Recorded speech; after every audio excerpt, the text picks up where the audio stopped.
नमस्कार। आज की कहानी का विषय है महाराज का सपना। एक दिन जब राजा कृष्णदेव राय दरबार में पहुंचे तो किसी गहरी सोच में डूबे हुए थे।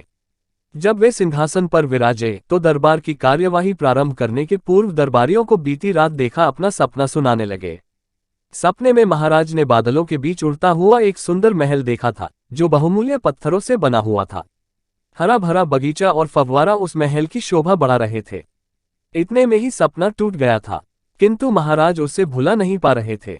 उन्होंने दरबारियों से पूछा कि इस सपने का क्या अर्थ है, क्या ये सपना पूरा करने योग्य है।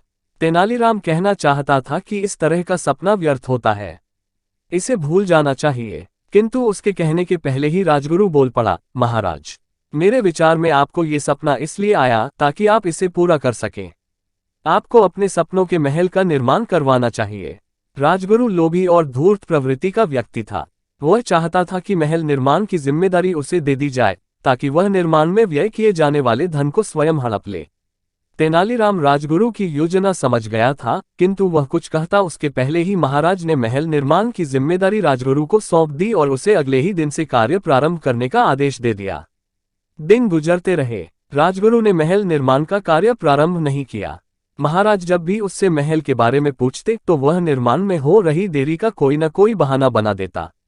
वह महाराज से उनके सपने के बारे में तरह तरह के प्रश्न पूछता और उनके समय बढ़ाने के साथ साथ बजट के नाम पर धन भी ऐंठ लेता। एक दिन महाराज कृष्णदेव राय के दरबार में एक वृद्ध व्यक्ति आया और न्याय की गुहार लगाने लगा। महाराज अपनी न्यायप्रियता के लिए प्रसिद्ध थे। उन्होंने वृद्ध को आश्वासन दिया कि उसे न्याय अवश्य दिया जाएगा और उससे उसकी समस्या पूछी। वृद्ध व्यक्ति बताने लगा कि वह एक धनी व्यापारी था, लेकिन एक सप्ताह पहले उसका धन लूट लिया गया और उसके परिवार की हत्या कर दी। महाराज से पूछा कि क्या वह जानता है कि ऐसा किसने किया। वृद्ध व्यक्ति बोला, कल रात मुझे एक सपना आया और उसमें मैंने देखा कि महाराज आपने और राजगुरु ने मेरा धन लूटा है और मेरे परिवार की हत्या की है। ये सुनकर महाराज क्रोधित हो गए और बोले, क्या अनाप शनाप बक रहे हो?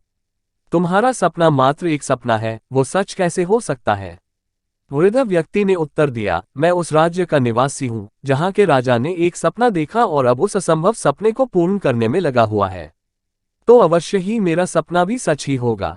उत्तर सुनकर महाराज को अपनी गलती का एहसास हुआ। उन्होंने ध्यान से वृद्ध व्यक्ति तो देखा तो समझ गए कि वह तेनालीराम ही है, जो वेश बदलकर उन्हें उनकी गलती समझाने आया है। उन्होंने उसी समय अपने सपनों का महल बनाने का आदेश निरस्त कर दिया। अगर आपको वीडियो अच्छी लगी हो तो लाइक, सब्सक्राइब और शेयर करना ना भूलें। धन्यवाद।